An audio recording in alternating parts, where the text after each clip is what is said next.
Europe 1. Le grand direct de l'actu, Jean-Marc Morandini.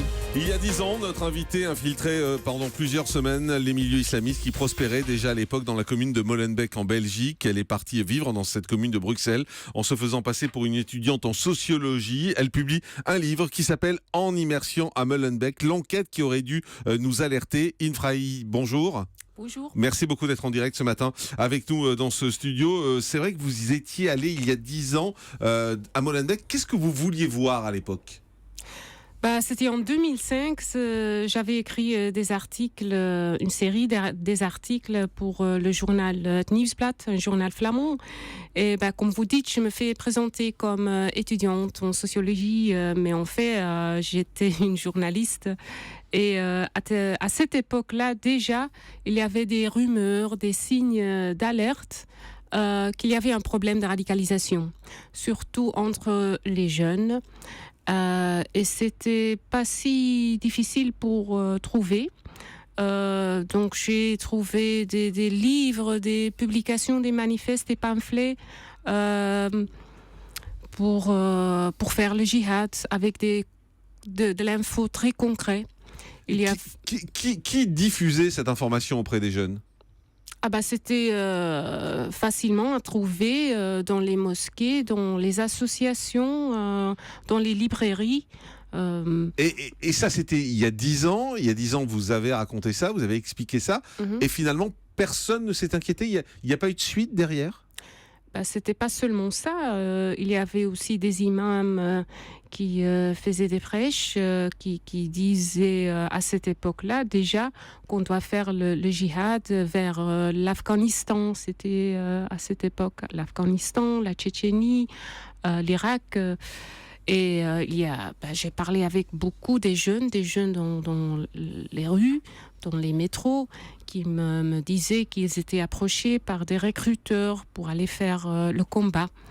Et j'ai tiré aux sonnettes d'alarme. Ouais, vous avez tiré la sonnette d'alarme à ce moment-là et personne n'a bronché. Et ce qui est étonnant, en même temps, c'est qu'on a souvent l'idée reçue que ces jeunes qui vont faire le djihad sont des jeunes qui sont un peu paumés, qui n'ont pas d'éducation. Et ce que vous avez découvert, c'est que c'était pas que ça. Il y a aussi des gens instruits, des gens qui ont un emploi, des gens qui paraissent intégrés, qui partent faire le djihad. Oui, les profils sont dispersés.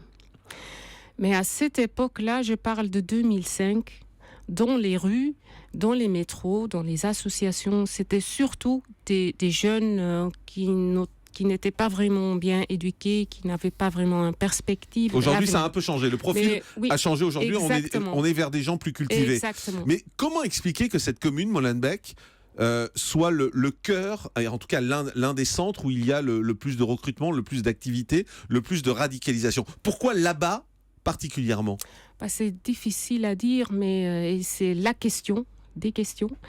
Mais c'est une commune très dynamique, aussi dense, très jeune, avec beaucoup de chômeurs, quand même de la criminalité.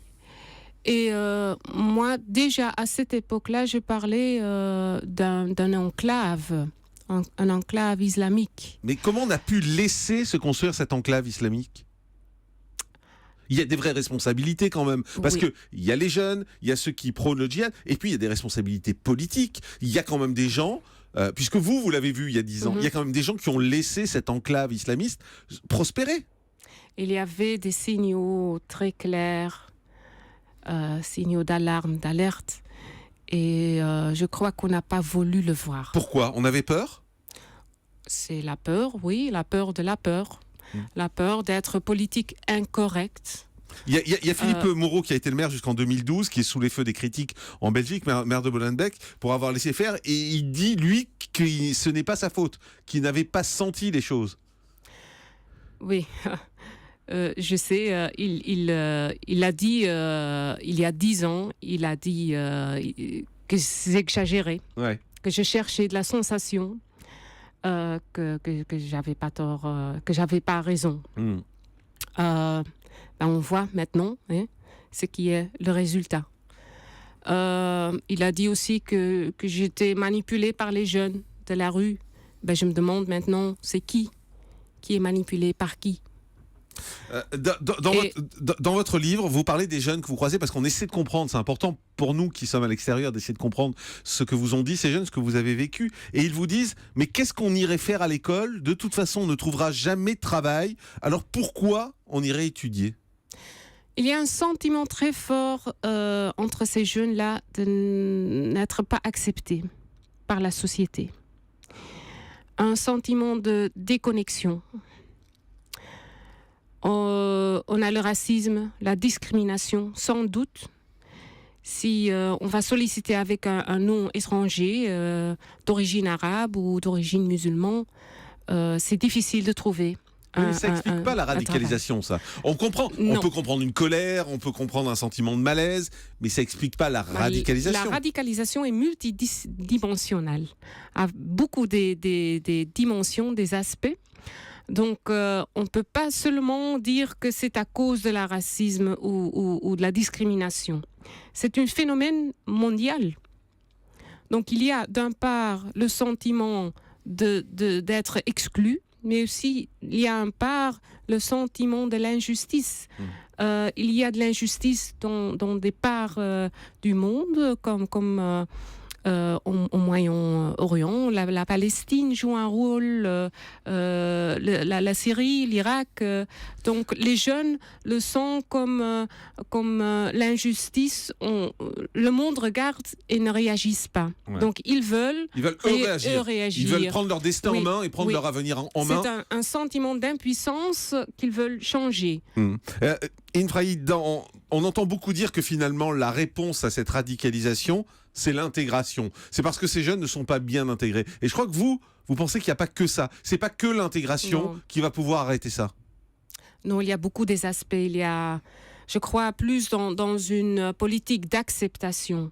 Il faut trouver des moyens pour donner ces jeunes-là des perspectives, un avenir. Donc on ne doit pas seulement investir dans des actes, des mesures de répression, mais surtout dans l'enseignement, de l'éducation, des projets sociaux. Il faut donner de l'air à ces jeunes-là, une narrative contre l'idéologie de Daesh. C'est vraiment important parce qu'on est à la recherche d'un grand récit, d'une illusion, d'une utopie. Et Daesh les donne, cette utopie, cette idéologie. Donc nous, en Europe, on doit nous-mêmes épanouir.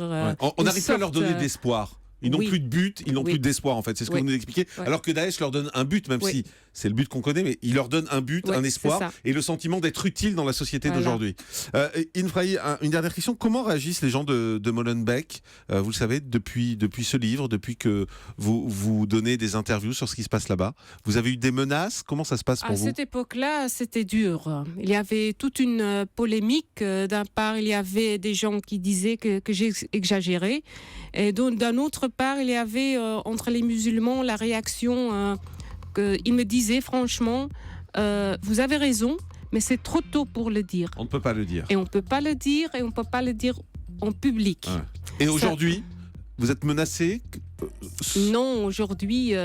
on comprend ce que vous dites, on l'admet? On comprend et on l'accepte de plus en plus, heureusement, si ce n'est pas trop tard. Merci beaucoup Infraï d'avoir été avec nous. Votre livre s'appelle En immersion à Molenbeek, un livre aux éditions de La Différence. Merci d'avoir été en direct ce matin avec nous sur Europe 1.